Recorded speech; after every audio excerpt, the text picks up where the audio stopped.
Hello, everyone, and welcome back to another edition of the GSMC College Football Podcast brought to you by the GSMC Sports Network. It is April 18th, a Thursday here. I am your host, Tommy Brzee, and we have a great show for you today. We're going to start talking a little bit more about that Super League that we talked more about last week mainly, but the pitch deck for that proposal has come out, so more details about exactly what the divisions would look like, exactly what NIL would look like under this structure. So want to make sure I break all that down for you all today. Then we have a little bit of an NFL draft update for you guys. It feels like things are starting to get a little bit more solidified with only a week to go till the big day. So want to break down all of that as well as who you will see on Thursday at draft day. And then we're going to get into some unsung heroes of the top teams in the country. A guy, David Kenyon, over at the Bleacher Report did a very interesting article where he gave his 10 for the top 10 teams. I figured I would follow suit and give my 10 and kind of compare the two. And then finally, we have another Hot Take Thursday, and it's about this portal window and who I think is going to be coming out of it feeling the best about what they did over those 2 weeks. But before we jump into all that, I do want to remind you all we get tons of questions and comments throughout the show, and the best way for you all to get your question or comment on the screen, I can read it out loud, we can have fun back and forth here, is to use the tip and donation link at the bottom of the screen, GSMCPodcast.net. It's a huge help not only to us here at the network, but to you all. You get to have kind of a fun interactive experience here, maybe call me out on something that I didn't quite cover enough, maybe ask a question that you're wondering, so anything you want to do, you can use that link at the bottom of the screen, GSMCPodcast.net. But let's jump right in. The Super League has been something that has been talked about quite a bit, and there's been a little bit of kind of hypotheticals or theories of what this might look like, what the practice might look like at the end of the day, and we haven't really had a firm idea of what we're looking at. But recently, the pitch deck, or technically like the proposal that was being circulated around college football last week from College Sports Today, has officially come out. Sportico has obtained the quote-unquote confidential pitch deck that is circulated around like mid-February was when it really started kind of getting out there. This kind of breaks down a ton of different things, including a specific plan for broadcast revenue for players, a 40-game spring football festival, they're calling it, and then a primary look at the 70 members and how they kind of would be arranged. So obviously, this is going to be a very interesting thing to look at over the next little bit. I've been pretty open about the idea that I think this is not necessarily an imminent thing in college football, but definitely something to keep your eye on as we go on throughout the time, so might as well get an idea of what it looks like. So this 11-page deck, which was titled Competitive Equity Proposals, which was essentially just a fancy way to say we're trying to even the playing field here. It was presented by a search firm that works extensively in college athletics. One of their big-time people over at Turnkey ZRG is a part of College Sports Tomorrow, so it makes sense why they were involved in this transaction. And it's going to be really interesting to see this kind of unfold. I'm not exactly sure if this is, the end-all, be-all for all of this. I tend to believe there will be some ers and ahs or some adjustments added throughout this thing, but let's just give you an idea of what the pitch was and kind of some merits of it, some not so great things about it, and so on. But let's start with some interesting things with the divisions, because I feel like that's what everyone is probably the most focused on, right? I think everyone really wants to know where their team lands, who they're going to be playing every year, how it's going to set up for their schedule and for their division, and it seems like they're going all regional for the most part. So you look at the West, it's mainly kind of the Pac-10, the teams that we've seen out there for quite some time. It would bring some of the teams that have just abandoned ship back to that side of the equation, which would be a very interesting thing to watch, as well as the Southwest Conference being reintroduced is a huge thing. I mean, you have these games, Arkansas and Texas and Oklahoma.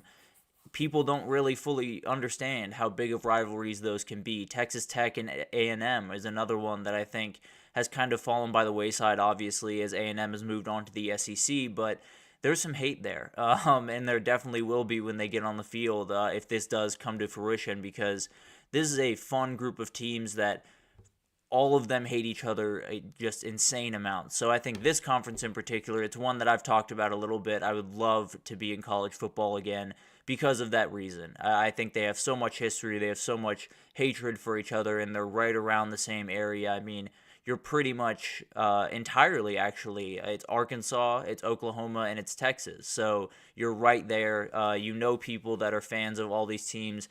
This is my favorite hypothetical conference in the country for sure. And then you have a new one called the Plains division, which would be kind of a hodgepodge of some Big 12 teams up top here. You see Colorado, Iowa State, Iowa, Kansas, BYU, some other teams. So it's kind of a Big 10, Big 12 kind of hybrid here. I think this makes sense in terms of geography. It would definitely be one of the probably lighter divisions if you look at these kind of comparatively. But I think overall, when you look at these, for the most part at least, they're split pretty evenly. There are some that have those top level teams where others don't, but at the end of the day, there's plenty of talent across all of these divisions. But you get over to the Midwest, and it's mainly kind of the Big Ten teams. You add in Missouri, which is kind of a fun little thing to add in there. You add in Louisville, you add in Cincinnati. So definitely a couple of teams to add in, but it's mainly the Big Ten teams and then the teams just right around there geographically. Northeast would be a very interesting one. You'd have Boston College, Maryland. This is kind of more of a hodgepodge. You have some ACC teams, you have some Big Ten teams. Notre Dame finally finds their way into some type of division or conference under this model. They would absolutely have to under this model, which might be another hurdle for them to get over, but we'll get to that as that kind of comes to fruition. The Southeast Conference is mostly ACC, a little bit of SEC here and there. You have Florida's in there. You have, I guess they're the only SEC team in there, but you have a ton of ACC teams here. You have UCF right there. So this is a really solid conference overall. I mean, you have Clemson, you have Florida State, you have Florida, who, in my personal opinion, is not necessarily in the best place currently, but is always that school that can get onto the national scene fairly quickly whenever they need to.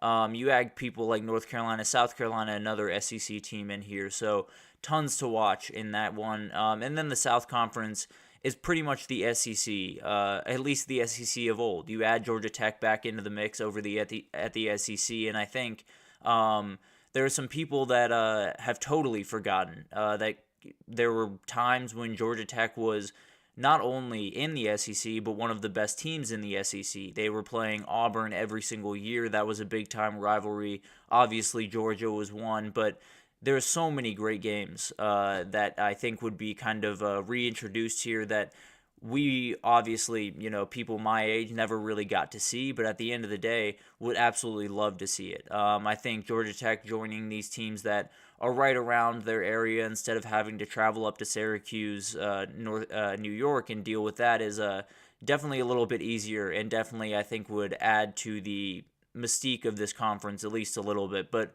when you look up and down, it's just littered with guys. So Alabama, Georgia, LSU, tons of other teams are kind of making their way up when you talk about Ole Miss and Tennessee. So it's going to be a really interesting conference. I think that's obviously the toughest conference because they're pulling from the SEC the most. But then we get to the underleague, and the underleague is what we're calling the kind of the promotion relegation league that we've talked about, full of group of 5 teams. So it would have been, in their proposal, at least for the first year, would have been Boise State, James Madison, Liberty, Miami of Ohio, New Mexico State, Toledo, Troy, Tulane, UNLV, and UTSA. So all the teams that did really well last year kind of either went to their conference championship or won it, and kind of, were the best teams in the group of 5 last year. So the divisions are kind of the super interesting thing here. I think it's what everyone's kind of watching throughout this time. But let's get to kind of the rest of what's going on with this. And I think one of the big things that is going to be a huge topic of conversation as this goes over, the million number of eyes that it needs to get approved is the NIL structure. And it's something that people have been looking for a structure for quite some time. And it feels like they have somewhat of a grasp on what they're trying to do. So, realistically, the NIL pool will be called the football player pool, and it would be a collectively bargained type setup with the Super League TV money. So it would be really interesting to see how all of this kind of unfolds. But the way they're kind of saying it right now is 5% would go to all rostered freshmen, 15% to sophomores, 30 to juniors, and 50% to seniors or graduate students. So obviously a huge chunk of the pie. If you are willing to stay into your senior year, you get, half of those profits from those TV deals and everything like that. So it would be really interesting to see how this kind of develops. I think it's something that we'll definitely be watching. And another thing that people have talked about a lot is a roster cap, is some type of salary cap on NIL, and they would have that in this. So it would be really interesting to see not only, what that number is, but how that number can kind of be manipulated. As we've seen in professional sports, these roster or these salary caps can be manipulated in different ways, and it'll be interesting to see if that makes its way down to the college football level as we get a little bit further into this. But one of the interesting things that I've noticed in talking about this NIL cap is the school, if, quote unquote, or if the school exceeds the cap for a season, they could be punished by losing transfer slots and possibly losing scholarship spots. So it could be that maybe some teams are willing to take that risk to get the right guys on campus. Some teams definitely won't be willing to do that because of the depth issues they might have. But at the end of the day, it'll be really interesting to see if how much is that penalty? Is that penalty worth taking for a year while you go for a title instead of, leaving things on the table? But all of that is obviously a little bit in the future. And then on the other hand, one of the interesting things was if you fall below 80% of the pre-established NIL roster floor is what they're calling it, for 2 consecutive seasons, you'd be moved down to the underleague. So it's kind of this idea that if you can't support yourself financially to the extent of these other schools, these other 70 teams that are totally safe, you would then become a team that is not totally safe, which is a very interesting concept. It's something that definitely benefits the big dogs around town, the guys that have insane amounts of NIL money rolling in pretty much every day. But at the end of the day, I think there has to be some type of system in place for how NIL works, and I think this is something that at the very least gives you an idea of what the future will look like, what your team will look like, and how you can go about business. So, and it's something that doesn't exist right now. So it'll be really interesting to see how things kind of roll with this. I think there will be some tweaks to that, if I'm being totally honest, just because I think there are some freshmen coming in that probably deserve a little bit more than 5%, but also there are some guys that might be kind of demanding more than 5%. And I think it's a very good idea to kind of spread that out just a little bit more evenly. Now, I very much want them to benefit the older guys because that's what I want in college football. I want as many guys graduating. I want as many guys playing into their senior years as possible. So definitely keep the, stepping stones, I guess, as you go up throughout college football, getting more and more of that revenue. But I think the steps will be a little bit closer together, I guess, as we get closer to this possibly becoming a thing. But let's get to scheduling here for a second. And the way it's proposed in this pitch deck is a 14-game regular season over 15 weeks. So you get one bye week in the middle of that 14-game schedule. Be a lot of football, there's no two ways about that, but the regular season would conclude on Thanksgiving weekend and will be followed up by a 16-team league playoff, which we've talked about a little bit, but it would be 8 teams that win all of the divisions and then the 8 teams that have the best record after that. So I've talked a little bit about how the competitive balance of scheduling might be a little bit tough to figure out, but at the end of the day, that's the way they're setting it up for the time being. It looks like they are looking to grow to 24 teams at some point, so that'll definitely be something to watch. It could be something that at the end of the day, once this officially gets approved, it's at 24 teams, but it'll be interesting to see how this kind of develops. I think the most interesting part of all of this has nothing to do with fall football, in my opinion. When you look at the deck, it says they have something called the College Football Spring Festival. and it would be 40 games played by the Super League each April. And these games would have concerts, auxiliary events. They would have tons of different things going on around the game. So kind of a super spring day almost in this world that this Super League is proposing. And it gives me kind of that live golf vibes, right? You have music blaring, you have people doing pretty much anything but watching golf. But at the end of the day, I suppose if it's a way to give, a fun experience for the fans out there in the spring, and maybe even play a team that's not the team that been playing for the past 3 months. Maybe you play someone else within the Super League. I think it's an interesting idea at the very least. Although I think there will be a lot of people that will be not too excited about that idea because it resembles those, live in that type of new era in sports, sort of. But at the end of the day, it's kind of a fun way to get everyone involved in a time when I think a lot of people are itching for college football. So that'll be really interesting. And then finally, I think the topic of conversation going on right now, and a big part of this pitch is going to be the transfer portal. And that's something that it feels like they have a very, very concrete plan, at least, of how roster management will work and everything like that. So you have 85 roster spots each year. That's just the way that they had pitched it in this. And they could give 70 scholarship slots. So this would take down the number of roster spots. This would take down the number of scholarship slots on a team, which would be very interesting. I'm not sure how they would be able to pull that off, but it'll be interesting to see if that number balloons a little bit, if it is taken back a little bit. Who knows? But the interesting part about this is at least of the 50 of those need to go to players that were recruited into your program directly out of high school. So this is fully benefiting the idea that you need to be recruiting high school. You can't leave high school kids out to dry because you want the experienced kid from another college.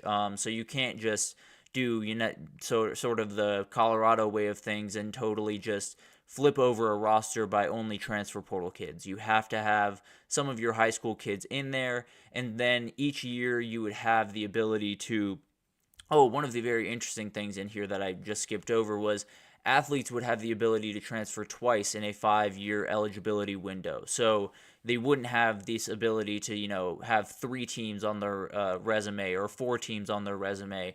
At most, or I guess they could have 3 teams, but at most it would be 3 teams, and that would have to happen over that 5-year eligibility window. It would be interesting to see. I think that would definitely encourage kids to stay put and kind of stick it out where they are, because you got 5 years, and learning a defense, learning an offense, and kind of working your way into it is probably a better idea than bouncing around, having to relearn something, and then hoping it just all works out. So it'll be really interesting to see how that affects it. Each year there will be portal windows, what they call an open one in February, which is where it should be already, and then a supplemental window in March, which would essentially just be any kind of lingering guys out there that you might want to attack.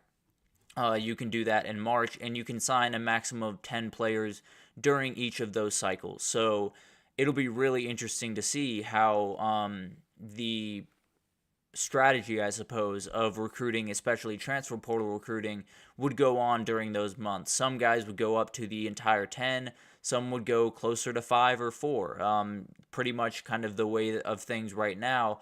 But then you would have to work out the roster spots on the back end. You would have to either give more to high school kids or figure out a way to, balloon that number a little bit higher. So it's a lot of different strategy that would have to be brought into play when you talk about recruiting, especially in the transfer portal in this era. And one of the very interesting things in here is if a player was to transfer to another school, the school that he is transferring to would have to pay a player transfer payment to the school that he is transferring from. So this is not unlike, the NFL compensatory draft picks, that type of thing. So it's a very interesting thing to think about when you're taking on a kid. You already have to probably give him a certain amount of NIL money. Now you got to send a little bit of money over to whatever school he's coming from. So it's a very interesting idea, and I think it'll be wild to watch this kind of develop.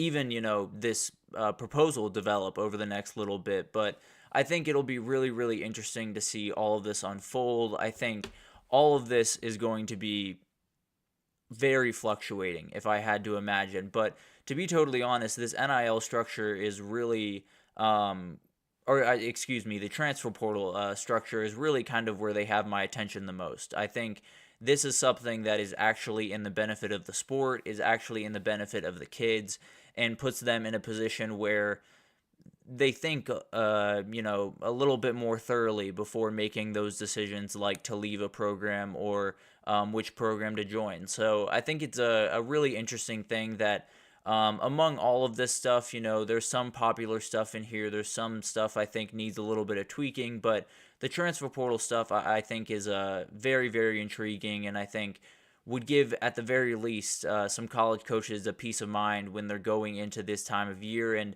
definitely make their life a little bit less stressful than it is right now. But I've said plenty of times that I think this will take a fair amount of time to get some real traction. Obviously, the SEC and the Big Ten have very little reason to come to the table right now. You're going to have ESPN and Fox involved as well. So there's still a little ways down the road. But if I'm being totally honest, I do think there's a reality where we get to a point in the sport, especially if, the transfer portal and NIL keep going down this hill and keep snowballing the way they have. I think there's a real reality where everyone just kind of looks around and tries to find an answer for the sport just being stable. And if the Super League is there with a proposal ready to go, I think they could be at the front of the table. So it'll be really interesting to see this unfold. I think for the time being, everyone's kind of skeptical, watching from a distance type of thing. But I think as we get, further and further down the road, the Super League proposal gets more and more eyes on it, I think, and more people kind of start to think maybe this isn't the worst thing in the world. But we'll keep you updated with that as we go on, but we're going to take our first break here. When we come back, we're going to talk about the draft. We are only a week out from the NFL draft and wanted to make sure I broke down everything that you guys need to know going into next week. There's tons of movement in the first round. There's a little bit of solidification towards the top, but the back end is a little bit crazy. So we will break that down right after this, so stick with us. I feel like I'm losing my mind. Is everybody in the world blind? Please, Lord, give me a sign, a sign. I feel like I'm losing my mind. Is everybody in the world blind? Please, Lord, give me a sign, a sign. I wanna be the greatest. Everybody on the fake shit. I look around and feel like everybody is the fakest. I make this every day and I'm impatient, hoping one day I blow up from the basement. Statement, the top is so vacant. I don't hear shit that I think is amazing. Waiting for my day when I'm playing. Sold out shows for 1,000 faces. Hey, give me that crown. Get in my way and to be put down. It ain't your place, I'll diss my town. If I want that shit, then I'll get it right now. I'm losing it, the noose it fits. I'm losing shit, a stupid myth. You choose to live or choose to dip. You choose to fight or lose your grip and lose a gift. I feel like I'm losing my mind. Is everybody in the world blind? Please, Lord, give me a sign, a sign. I feel like I'm losing my mind. Is everybody in the world blind? Alrighty, welcome back everyone. We just talked about the Super League and a little bit more details on what the pitch actually was from them. But now let's talk about the NFL draft. We are only 1 week out from round one, from the big night that everyone will be there, dressed to the nines, looking their best. And there's a lot of stuff happening with the NFL draft. I think things are starting to crystallize a little bit more as we get closer and closer to the big day. And I think at least towards the top, it feels like things are starting to crystallize with one.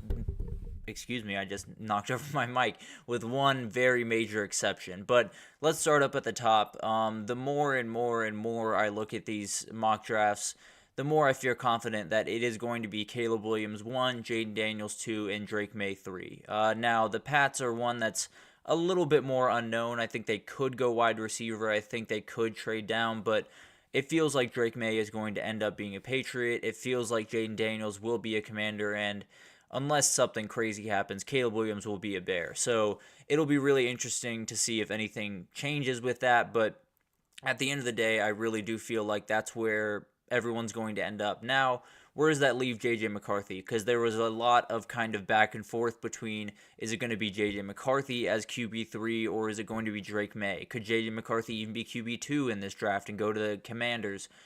Which I didn't necessarily think was a big possibility, but it seems like he's kind of come back down to where he kind of started this process, at least after the combine, where he was sitting, which is around 4 or 5. I've seen mainly the Vikings trading up to get a quarterback in that position.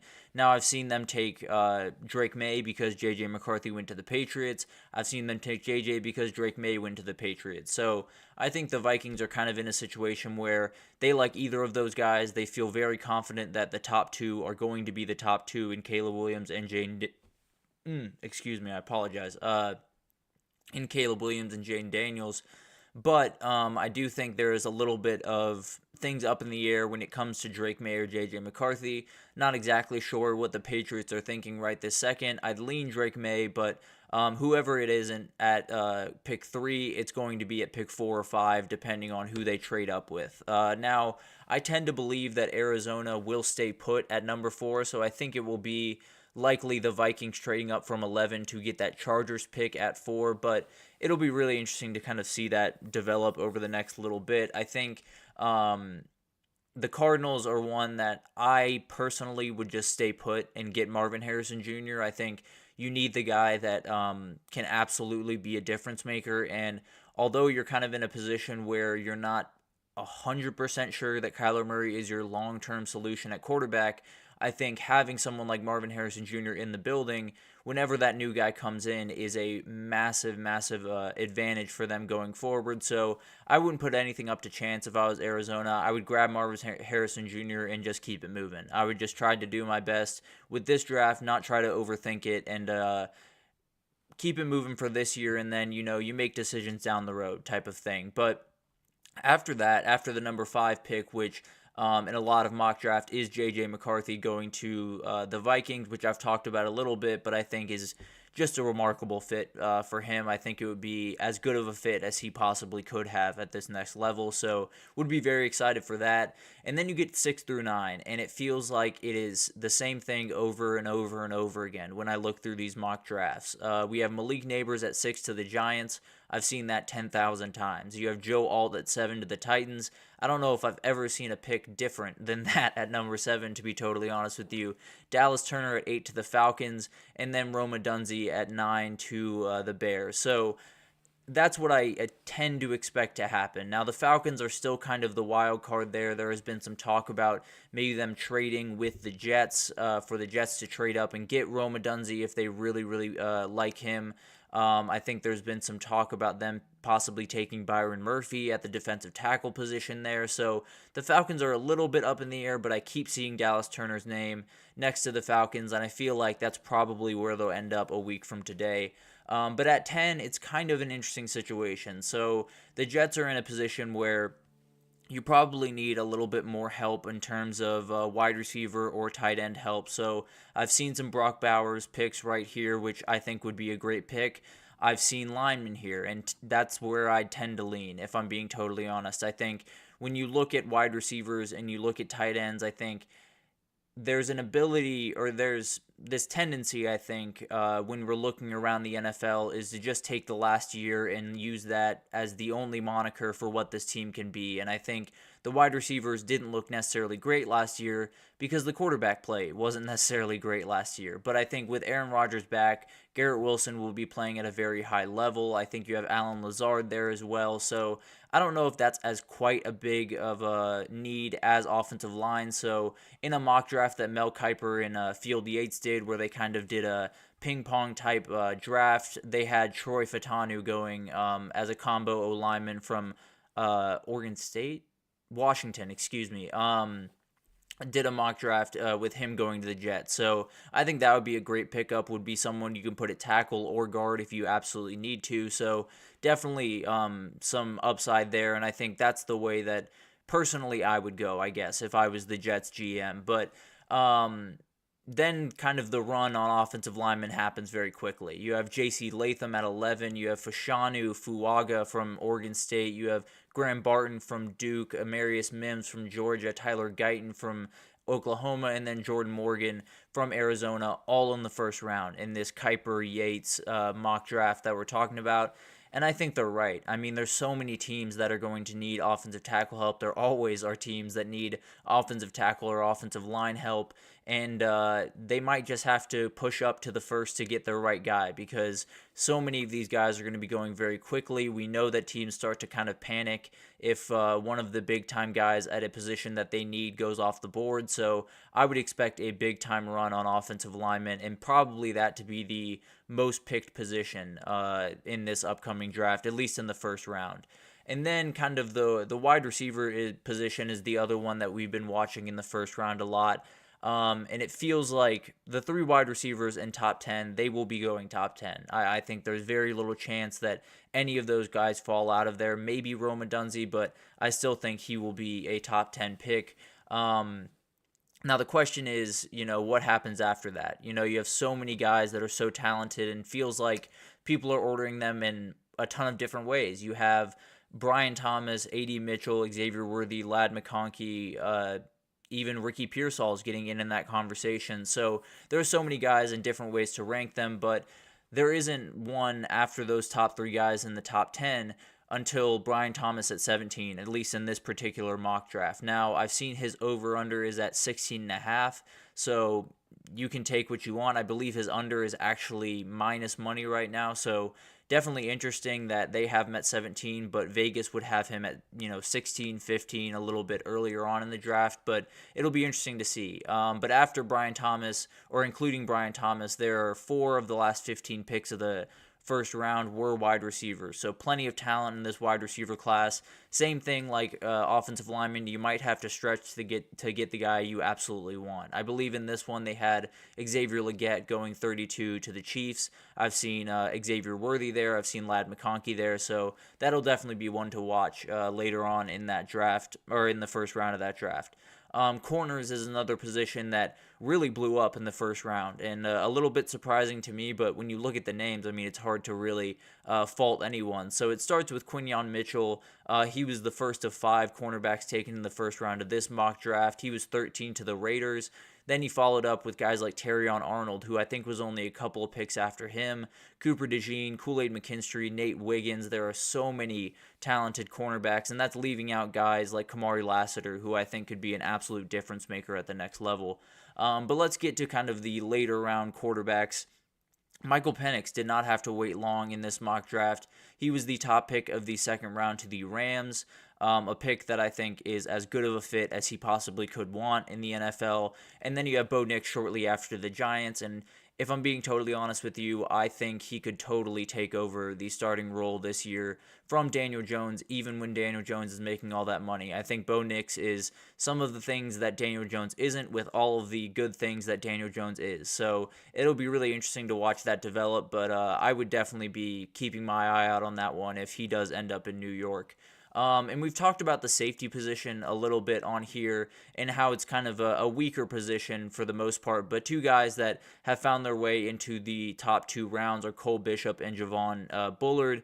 2 guys that I think are on just a different level than every other safety in this class. So totally makes sense to me that these are the guys that go as early as they have. I think they could even climb up the board even more. I think both those guys just play so well all over the field. So very excited about those 2 in particular. If you don't get those 2 and you need a safety, you might want to wait until a little bit later in the draft and hope you just pick the right guy. But those 2 especially, I think, are kind of standing above everyone else. But as I look more and more through these mock drafts, and kind of they get a little bit longer for me. You start with the first round, then you get to 3-round drafts, then 5-round, then 7-round, and the more I look through these drafts, and the more I, scour through all the names, and maybe it's just because, last year was such a remarkable year in college football, but it feels like this is a very, very talented NFL draft class. It feels like we will be looking back on this draft class and saying, man, at every single position, there's an absolute difference maker. There is a guy that could be a Hall of Famer at most positions, and I think even when you look later on in the draft. I mean, this mock draft that I've been talking about with Kuiper and Field Yates went 100 picks, and Jatavion Sanders was the last pick to the Commanders. And when you talk about someone like Jatavion Sanders, he was one of the best pass catchers at tight end in the entire country. He was a huge player for Texas. There are some blocking concerns with him. I won't necessarily discount that at all, but I definitely think he is someone that could be a huge player at the next level, and he's going 100. And you have guys like Junior Colson, Cam Hart from Notre Dame, Jonah Ellis, the edge rusher from Utah, Zach Zinter, who got injured for Michigan but was a huge player for them. All those guys going in the third round. So there is an ability in this draft that I feel like hasn't been there in previous drafts, where you can get really deep into this one and still find a guy that can help you tremendously. So very, very excited about that. I think this class in particular is just going to be so much fun to watch. But let's give you an idea of not only who's going to be there, but who to kind of watch as we kind of go through this next couple of weeks, and or I guess this next week really. But the quarterbacks there are the quarterbacks you really want to be there. Jaden Daniels, Caleb Williams, and Drake May, the guys that will likely go 1, 2, 3. So we won't see them in that green room for too long, I don't expect. But then you have Terrion Arnold and Quinyon Mitchell, the two top corners I would expect off the board. And then you have the top wide receivers, in my opinion. I think you go Malik Neighbors will definitely be off the board very early. Roma Dunze, the same thing. Marvin Harrison Jr. will be the very first wide receiver and pass catcher off the board, in my opinion. And then there's a little bit up in the air with Brian Thomas. I feel like there's been a couple of different ones that have had A.D. Mitchell in that 4 spot. I've had Xavier Worthy in that 4 spot, but Brian Thomas Jr., in my opinion, is the wide receiver 4 in this class and will be a huge difference maker at the next level. And then you get to offensive line, and only J.C. Latham seems to want to show up. It sounds like Joe Alt was probably going to be hanging out with his family somewhere, which, to be totally honest with you, is probably what I would do in this scenario, but got to enjoy the experience. So really excited to see J.C. Latham there. He'll be there with one of his Alabama teammates, Dallas Turner, a couple Alabama guys in this group, actually, and then Liati Latu, who absolutely will go in the first round, but a little bit later in the first round, from UCLA, and then Darius Robinson, the D lineman from Missouri, who I very much believe will go in the first round. I think there is a little bit up in the air there just because edge rushing is kind of a confusing position to wrap your head around, but I would expect him to go somewhere in the 20s. He might be the last of this group that is sitting in that green room, but at the end of the day, as long as your name is called, I think they're more than fine with that. But cannot wait for next week. I think it's going to be one of the more fun, not only first rounds, but the entirety of the draft. I think is going to be one of the more fun ones we've seen in quite some time. I think this group of players that we have this year is just downright special, and it'll be really, really fun to watch them kind of get drafted here in a week, but also develop into the players that they're capable of being. But we're going to take our second break here, and when we come back, we're going to talk about some unsung heroes of the top teams in the country, some players that might not get the recognition that they deserve, but they are definitely going to be big-time reasons that these teams have success in 2024. So stick with us, and we will be right back with that. Looking for your daily fix of sports talk without having to pay for it? GSMC Sports Network is available on YouTube. Just search GSMC Sports Network. Get your fix of daily sports talk shows on YouTube, absolutely free. NFL, college football, NBA, MLB, MMA, UFC, fantasy football, and so much more. GSMC Sports Network has shows running all day long, with new sports shows starting every 2 hours. Just like on your favorite cable sports channel, except GSMC Sports Network is absolutely free. Just search GSMC Sports Network on YouTube to catch one of your new favorite shows, like the GSMC College Football Podcast, Chip Shot Football Podcast, Hoops and Heels Women's Sports Podcast, GSMC Basketball Podcast, and so many more. Check it out for yourself. GSMC Sports Network, now available on YouTube absolutely free. Search GSMC Sports Network on YouTube right now.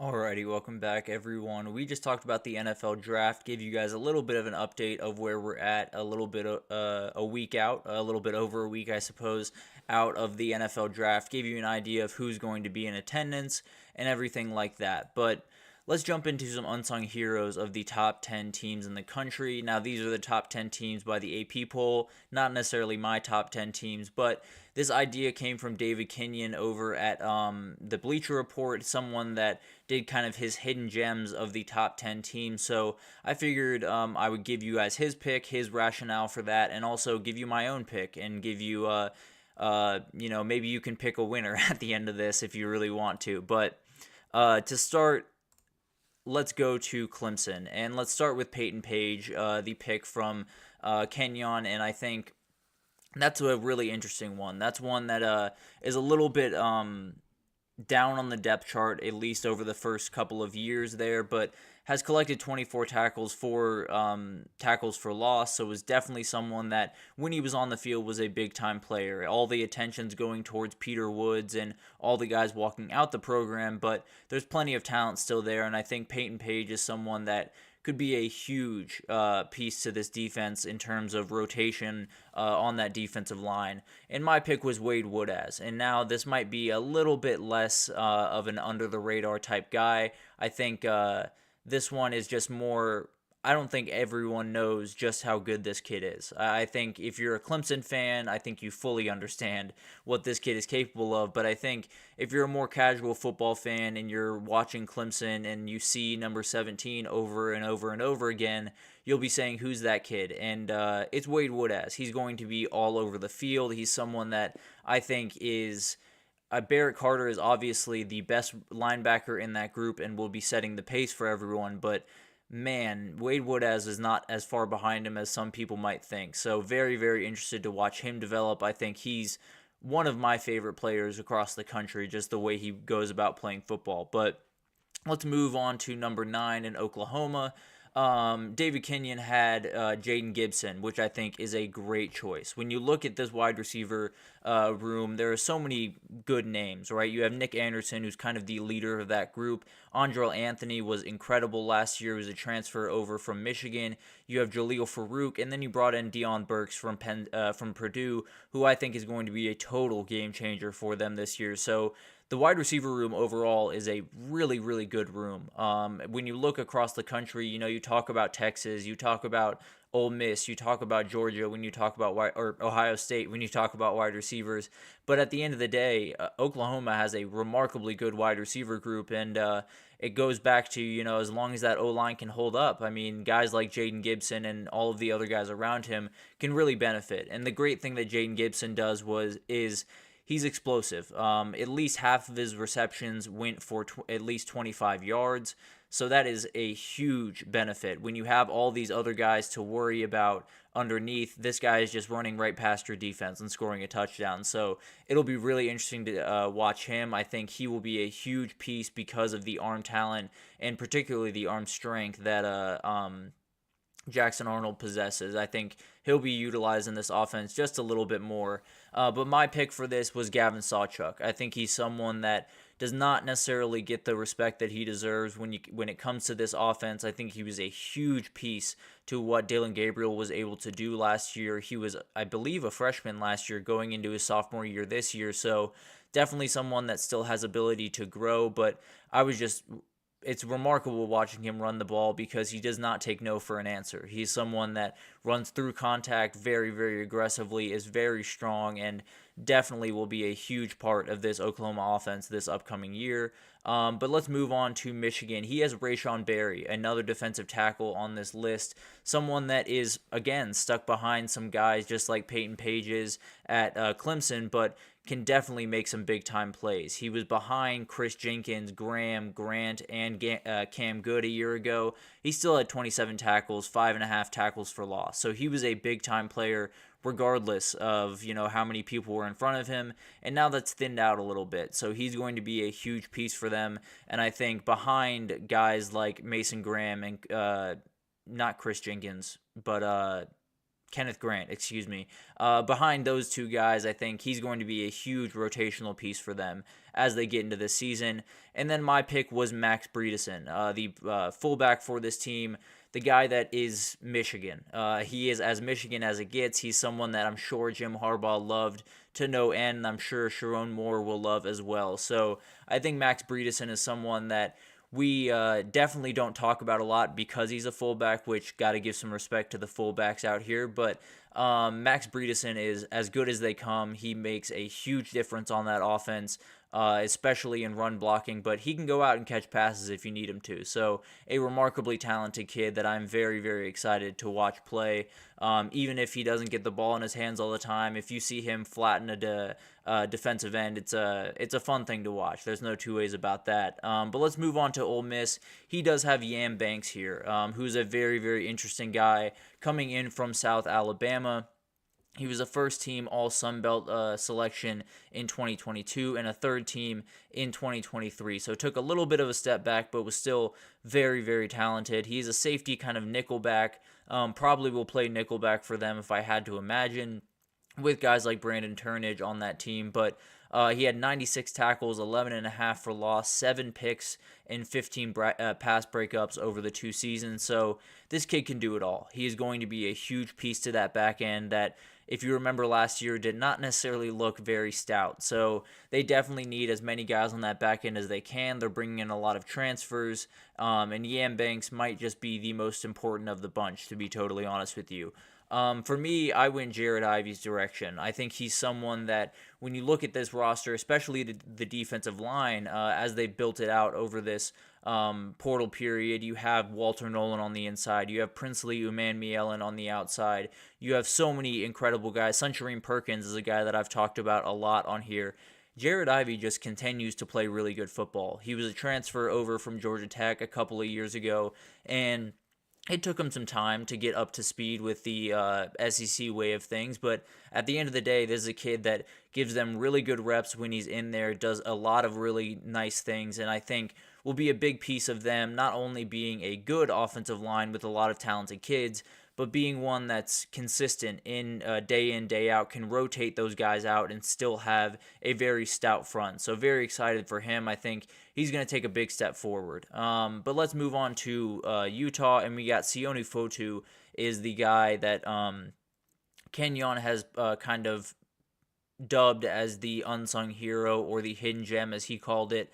And this is a guy that debuted in 2022, left for a 2-year-long Latter-day Saints mission, and then has returned to Utah since. He returned last year. He had 18 tackles and 7 actually in the season opening victory against Florida. So definitely a guy that, if you get him on the field, has ability, and he will have to play a big part, because while this defense is, I think, going to be solid just because of the person that I think Kyle Whittingham is, there is some worry there, and there is not necessarily the most experience in the world, so would definitely like to build that out a little bit more. For me, I went Money Parks. I feel like everyone is putting a lot of energy into Dorian Singer, and I fully understand that. That is the best wide receiver on this group, but I think if they're going to be successful, especially throwing the ball, Money Parks is going to be the guy that really kind of opens everything up. I think he is going to give a lot of opportunities to other guys by running those, drag routes across the middle of the field, or even just going deep and kind of taking a safety in a corner with him. I think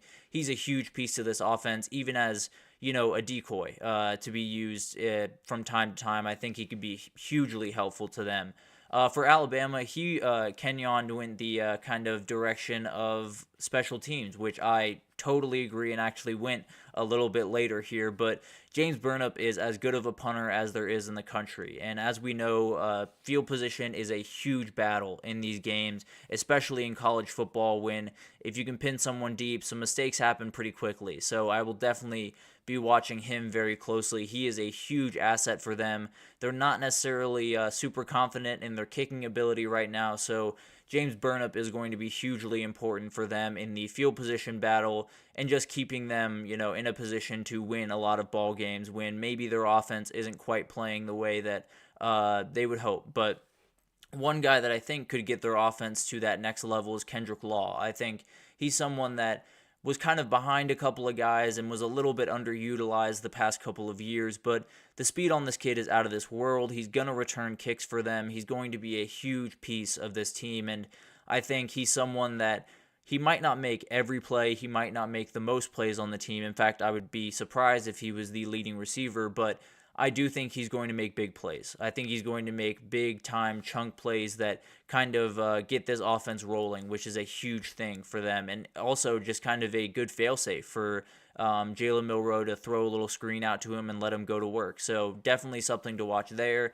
Then we go to Texas, and he goes Justice Finkley, the edge rusher who is stuck behind some dudes. I won't lie about that. He's someone that he got 14 tackles a year ago, 3 tackles for loss, 2 sacks, and 4 hurries. So definitely was a little bit productive while on the field. Is stuck behind some really, really talented guys, but when you are able to rotate as many guys and have someone like Justice Finkley coming off the bench, it's a luxury that not a lot of people have. So I think Justice Finkley is someone that maybe won't make a kind of like Kendrick Law, just on the defensive side of the ball. He might not be the guy that makes the most plays from that edge rusher position, but he's going to make some big-time plays that will win some games for Texas. I feel pretty confident about that. And then Trey Wisner, the running back that is kind of stuck behind the two-headed monster of Jaden Blue and Cedric Baxter, and I think he's someone that will carve out the niche that Keelan Robinson had in this offense a year ago, kind of the gadget guy that you play around with a little bit in multi-running back sets, and this kid can go. So whenever you get the ball in his hands, I think he could be a huge game changer. But let's move on to Oregon here, and let's talk about the center. I think this is a guy that absolutely is filling probably the biggest shoes of this group. You have Jackson Powers Johnson walking out the door, and I think this is going to be huge for him. I think it's so crazy that they're losing someone so important at a position that people might not notice all that much, but Oregon really needs this guy to hit, and if he can, it'll be a huge thing for them.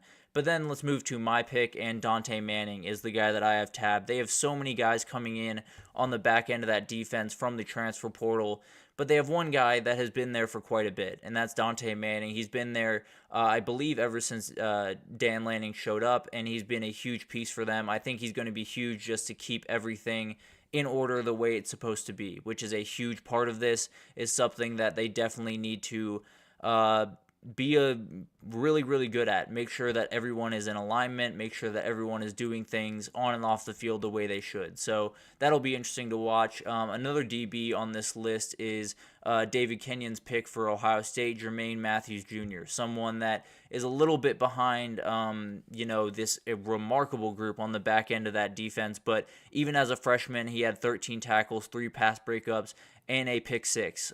So he's someone that can definitely make plays. He's someone that I think will probably be more rotational, but when he's on the field, definitely keep an eye out on him.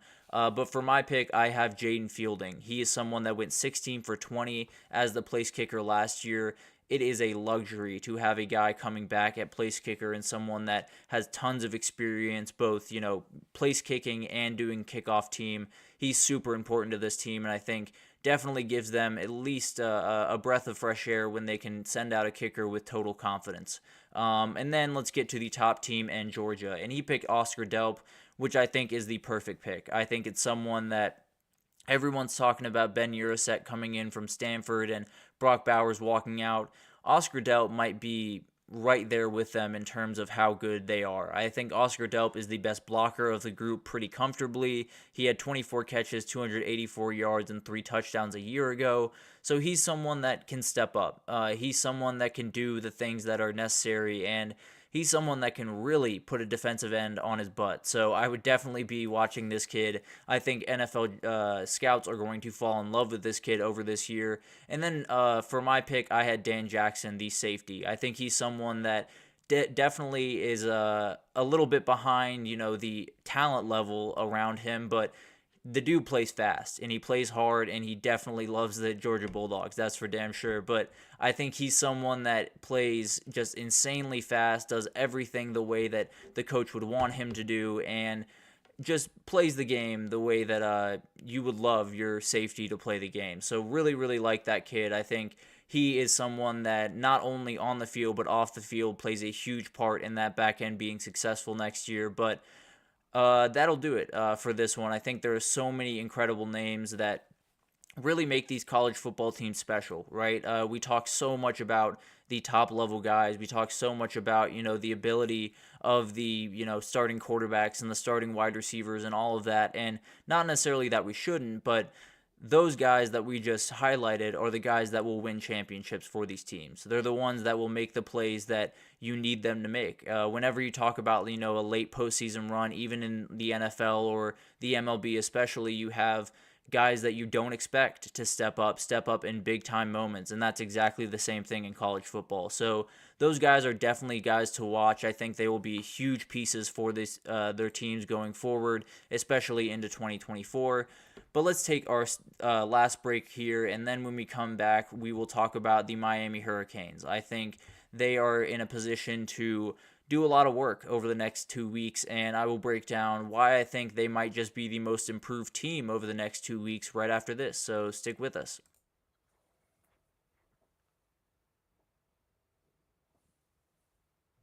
For the best and latest podcasts available anywhere, go to the podcast app on your cell phone and type in GSMC to access free content-rich podcasts on health and wellness, book reviews, sports, entertainment, relationships, social media, movies, technology, finance, and even weird news. Subscribe and download the GSMC Podcast Network's family of shows, available everywhere podcasts are found.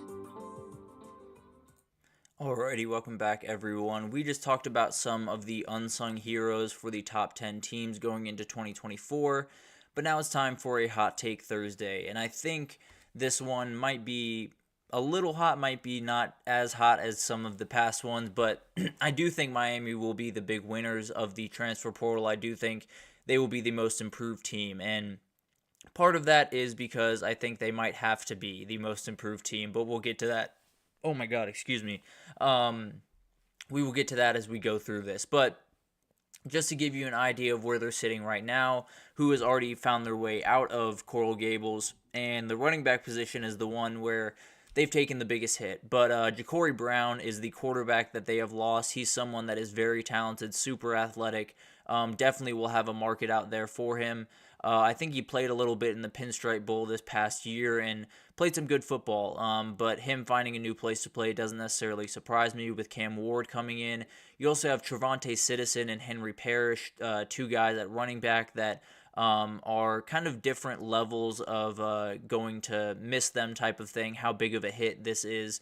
Then you have Logan Sagapolu, who is an O-lineman who I'm not overly worried about, to be totally honest with you. And then on the defensive side of the ball, you have Jameer Burrows, a defensive lineman, and Nigel Kelly, an edge. So of these guys, I'm kind of mainly worried about 5 of them. Not necessarily worried about Sagapolu as much as maybe some other people are. I think that O-line is just very talented, and he was just not going to find the field, to be totally honest with you. So Jameer Burrows is someone that I think you would love to have around because it is a position of need.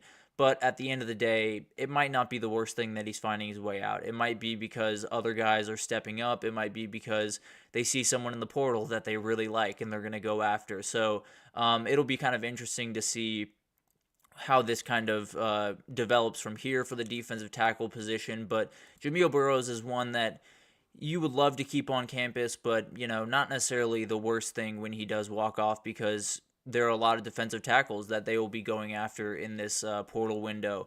Ja'Cory Brown and Trevante Citizen are both guys that I think are super talented and have the ability to be big-time players for Miami in the future, but can't necessarily fault them for trying to find a new place to really be able to be on the field. I don't think Trevante Citizen would have found the field too often this upcoming year. Ja'Cory Brown would have had a very, very tough time, barring any injury from Cam Ward, to find the field. So I would be surprised if either of those guys were gonna be big time players for them in 2024. So can't necessarily hate on them for that. And then Nigel Kelly and Henry Parrish, I think those are tough hits. I think Nigel Kelly especially is one that you would love to keep around. They are replaceable, but you got to act fast and you got to get the right guys in there, because those guys definitely would have played a part in 2024, as even if it was as depth pieces to kind of give you a high level at those two positions. But definitely didn't love to see those guys walk out the door, and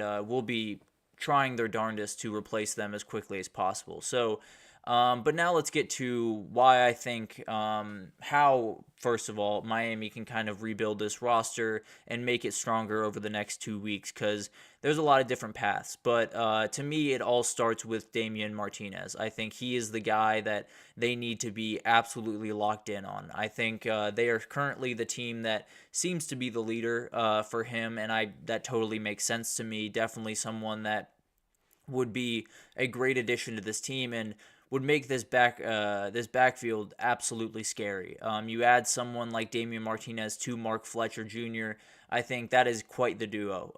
That a lot of people might not know the name Mark Fletcher right now, but you will very soon. And then you add Cam Ward into that equation. The defenders, especially the D linemen, are going to be guessing a lot in that run game. So it'll be very interesting to see if he gets over there and what kind of effect that has. Wide receivers is another group that I'm kind of watching a little bit. I think they have a really good duo in Xavier Restrepo and Jacoby George. I think those are two guys that are very, very solid, but you're likely going to need more than that. So I think a rotational piece would be hugely important now. They don't need to go after like the big names like Lambert Smith from Penn State, who feels like he's zeroing in on Auburn or Texas A&M. Justice Ross Simmons is another guy that has been kind of kicked around from Colorado State. It'll be interesting to see if they get interested in him or if they get interested in anyone. Maybe they feel plenty good about the wide receivers, but in my opinion, I think they should build that out just a little bit more and definitely add a guy that maybe has some speed, maybe more of a gadget type guy, just to, add a little bit more danger to this offense. And then on the defense is where the work just really needs to be done, to be totally honest with you. There are plenty of holes that need to be filled, whether it's depth holes or top end holes. I think there are some things that absolutely need to happen. The back end, I think, will be the most active. You have guys like Jacoby Matthews out of A&M that's out there right now. I think that he will probably end up at Oregon. That feels like where the tide is turning right now, but we'll definitely be watching that one closely. Cormani McClain is a corner that has not been getting necessarily the amount of interest that I thought he was going to get. Apparently, USC is an interesting team to watch there. Also, South Florida is another team to watch there. So not necessarily the big-time teams going after Cormani McClain, or at least not the quantity of them that I expected. But I think there's plenty of talent in this transfer portal pool to pull a corner and a safety and possibly even a linebacker and an edge rusher. So I think they will be very active, especially on the defensive side of the ball. And then you got to add a running back. Damian Martinez would be the number one pick there, obviously, but plenty of good options right behind him. You have Andrew Paul, you have some other guys that could definitely be big-time players for you, but Damian Martinez is where all of this starts. And if it starts well with Damian Martinez committing, they feel very good about themselves going into the rest of this kind of portal period. But finally, just to give you an idea of why I think Miami is particularly the team that I think will take the biggest leap, and I touched on it at the beginning of this, and it's just because they have to. I think they're in a position where, first of all, Miami's NIL is as good as it gets across the country. They have so many donors that are fully ready to dip into their deep pockets and give some to the football program. So I think I think they are fully ready to go in. I think they are ready to just push all their chips to the middle of the table and really just let 2024 be a huge year for them. Next, living in Miami for a 2020 or 22-year-old kid, 23-year-old kid is never a bad thing. So that pitch never hurt anyone by any means. And then finally, I think you're right on the cusp of kind of Miami has everyone's attention. I think everyone is looking towards Miami as, Cam Ward and all of the stuff happening over there. But I do think that people are still doubting them. I think people still have questions about Mario Cristobal. I think they still have questions about this roster overall. And I think that's where kids really want to be. I think they want to be at the school that, yes, they're going to get viewed by NFL scouts and all of that type of thing. But also, they want a chip on their shoulder. They want to be part of a team that kind of defies expectations and does something special. So I think that's something that might not be talked about too much as we go through this portal cycle, but Miami, among some other teams around the country like Ole Miss and some others, definitely are in a position where you're at the table, but people might not necessarily take you seriously yet. And a kid being a part of, making a team serious is something that I think cannot be taken for granted. And then finally, having Cam Ward there helps everything. It increases the urgency from the donor perspective, from the coaching perspective, and it increases the number of guys that want to come play for that team. Because when you look at a guy leading that offense the way that he is capable of leading it, I think a lot of guys would look over and say, this is a team that could make some noise. I think when you walk out of this 2 weeks, I think this Miami team could be an outright playoff contender. I think they could patch a lot of the holes they have. Cam Ward could be in a position where he has tons of weapons to play around with. Damian Martinez joining that backfield will make that offense absolutely lethal. I just think this is a team that could walk out as a playoff contender. They could walk out with what looks like a playoff contender and then fall on their face. So it'll be really interesting to see not only what happens over the next couple of weeks with Miami, but how those players land in 2024. But I do really expect the Hurricanes to be very, very active in this portal, and not only active with, patching holes and getting depth guys, but be active for the big dogs. Anyone that joins where your mouth kind of drops open a little bit, like the Damian Martinez's of the world, I think you will hear about Miami in those recruitments. So definitely a team to keep your eye on. Definitely a team that I am very, very interested in because I like them right now, but I could absolutely love them in a couple of weeks. But that will do it for this edition of the GSMC College Football Podcast, brought to you by the GSMC Sports Network. Your support means a lot to us, so please remember to subscribe to the show, leave a positive review. It does make a huge difference. Also, follow us on Facebook, Twitter, or X, TikTok, Instagram for all of the content and updates. We have so many incredible shows all across our pages. We have a soccer podcast coming up with my guy Emron. We have a women's sports podcast coming up with Marquisha. So just insane amounts of content coming out of GSMC. So if you need anything from the world of sports, we have you covered. But thank you once again for listening, and you guys have a wonderful day.